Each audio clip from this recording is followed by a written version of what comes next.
প্রায়শই আমরা ভগবানকে দোষ দিয়ে থাকি যে ভগবান তুমি আমাকে পারফেক্ট মানুষটা কেন দিলে না, সঠিক জীবন সঙ্গী কেন পাঠালে না। তো আমার এই জিনিসটার প্রসঙ্গে একটা কথা মাথায় আসলো। একদিন একটা গল্প শুনেছিলাম যে একজন লোক এরকম অভিযোগ করে একজন বয়স্ক লোকের কাছে, জ্ঞানী, যে তাকে বলতেছে এরকম আমার জীবনে কেন একটা সঠিক মানুষ নেই। তো সেই বয়স্ক লোকটা তাকে বলে ঠিক আছে, সেটার উত্তর আমি তোমাকে কালকে দিব।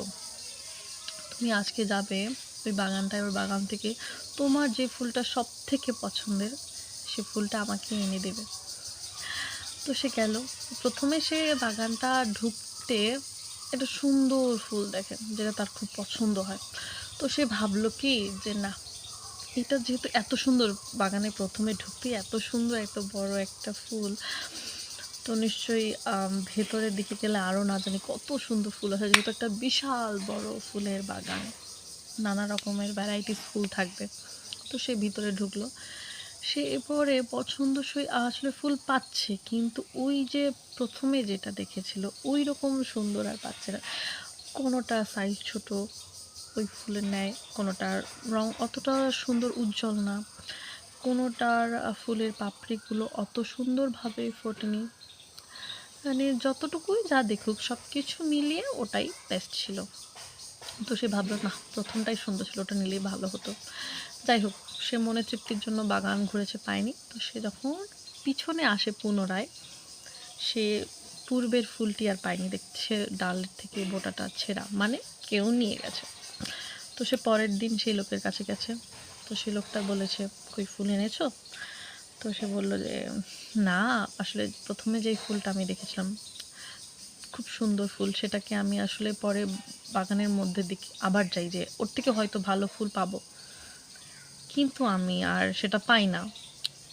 আর যতগুলো ফুল দেখি সেগুলো ওগুলোর থেকেও অতটা সুন্দর না, ওটাই বেস্ট ছিল, ওগুলো থেকে মানে কম সুন্দর। কোনোটার হয়তো পাপড়ি কম ফোটা, কোনোটা হয়তো রঙটা উজ্জ্বল না, কোনোটা হয়তো সাইজে ছোট। সব কিছু মিলিয়ে ঘ্রাণ বলো, সাইজ বলো, আকার আকৃতি সব মিলিয়ে প্রথম ফুলটাই সব থেকে ভালো ছিল। তো সে ফুলটা কই, বলে যে আমি ভেবেছিলাম ভালোটা পাবো, সেটা আর পাইনি। তো তখন সে লোকটা বলল যে দেখো, তুমি যার পিছনে ছুটছিলে ওটা মরীচিকা, তুমি হিরে হারিয়ে ফেলেছো। কাঁচের পিছনে ছুটতে গিয়ে তুমি হিরে হারিয়েছো, কারণ তুমি ভেবেছো যে হয়তো এর থেকেও ভালো পাবো, মানে অতিরিক্ত লোভ, আশা, আকাঙ্ক্ষা। কিন্তু তুমি যেটা পেয়েছিলে ওটা নিয়ে তুমি সন্তুষ্ট থাকোনি, অতএব তোমার ভালো কিছু হয়নি। তুমি ফুল পাওনি, তুমি ফুল আনতে পারোনি। অনুরূপ তোমার জীবনে হয়তো আমরা প্রথমে তুমি যাকে পেয়েছো তাকে তুমি মানে আশানুরূপ তোমার হয়নি, তোমার চাহিদাটা আরও বেশি ছিল যে না, এ হয়তো একটু কম সুন্দর, এর থেকে বেশি ভালো পাবো, এর চুল কম, এরপরে কালো মেঘের মতো পাবো, এর ঘায়ের রঙ একটু চাপা ফর্সা পাবো, নাকটা বাঁশির মতো হবে, চোখটা হরিণীর মতো হবে, ঠোঁটটা পুরো গোলাপের পাপড়ির মতো হবে। মানে সর্বগুণ সম্পন্ন তুমি হয়তো খুঁজেছো, আসলে ওইরকম হয় না। 100% কারোর মধ্যে তুমি নিখুঁত পাবেই না। তো তুমি এর থেকেও ভালো যেহেতু চেয়েছো, তাই তুমি এর থেকেও মন্দটা পেয়েছো, ভালো তো তুমি পাওনি, মন্দ পেয়েছো, এর মতও পাওনি, ধারে কাছেও যায়নি। তো প্রায়শই এটা হয়, আমরা ভালো কিছু খুঁজি, কিন্তু ওই ভালোটা আমরা আসলে পাই না। পাই কি, ওর থেকে আরো লো লেভেলের কিছু। আর দেখা যায় যে কোটিতে বলবো, লাখেও বলবো না, কোটিতে দু একটা মেলে যে হ্যাঁ ভাগ্যটা দারুণ কাজ করে, সেক্ষেত্রে হ্যাঁ ওর থেকেও বেটার পাওয়া যায়। কিন্তু যেখানেই দেখবা বেশি আশা প্রত্যাশা আকাঙ্ক্ষা, সেখানে আশা অনুরূপ কিছু পাওয়া যায় না।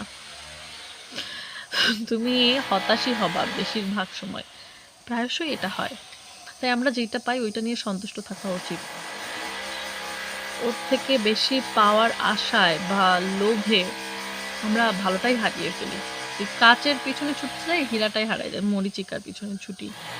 আর যখন একটা মানুষ ক্রমশ মিথ্যে বলে ওইটা থেকে বাঁচতে, একটা যেটা পাই যায় ওইটা পাওয়ার পরে ওইটা যখন আশাটা আরও থাকে না, এখনকার যুগটাই দেখবা চিটার বাটপার এসব ভরে গেছে, তখন ওটা থেকে বেস্ট পাওয়ার আশায় আমরা যাকে পেয়েছো তাকে অবহেলা করো, মিথ্যা বলো, ঠকাও, এটা অন্যায় করো। পরে হয়তো এমন একটা জিনিস পাবা, মানে দ্য রিভেঞ্জ অফ নেচার বলে একটা কথা আছে না, প্রকৃতি সব ফেরত দেয়। তুমি আজ যার সঙ্গে ঠকাচ্ছ, তুমি অনুরূপ সেম ঠক্কাটা ঠকবে। যার পিছনে ছুটতেছো, যার জন্য ঠকাচ্ছ পিছনের জনকে, তুমিও ঠিক একই রকম ঠকা ঠকবে। তখন সেটা সহ্য করতে পারবা না। হ্যাঁ, সেটা তখন তুমি মেনে নিতে পারবা না। এত পরিমাণে ঠকবা। মানুষ বোঝে না। আমাদের দ্বারা ভুল হয়। মানুষ তো প্রচুর ভুল হয়। ভালো কিছু পাওয়ার আশায় যেটা পাই সেটাকে অবহেলা করি। মূল্যায়ন করতে পারি না। আসলে মানুষ তো হয়। সত্যি আমরা তখনই বুঝি যখন সেটা হারায় যায়।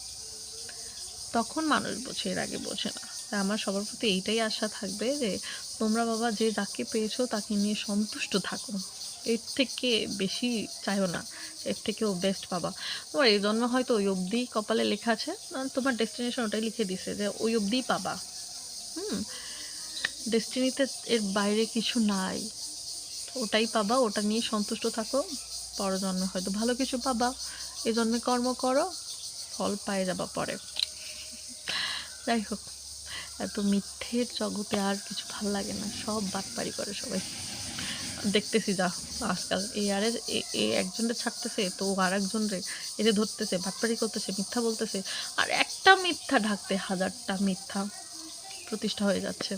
কত পাম যে দেয়। মানুষ বোঝে না যে একবার বিশ্বাস ভাঙলে, মন ভাঙলে ওটা জোড়া লাগে না। সম্ভব না।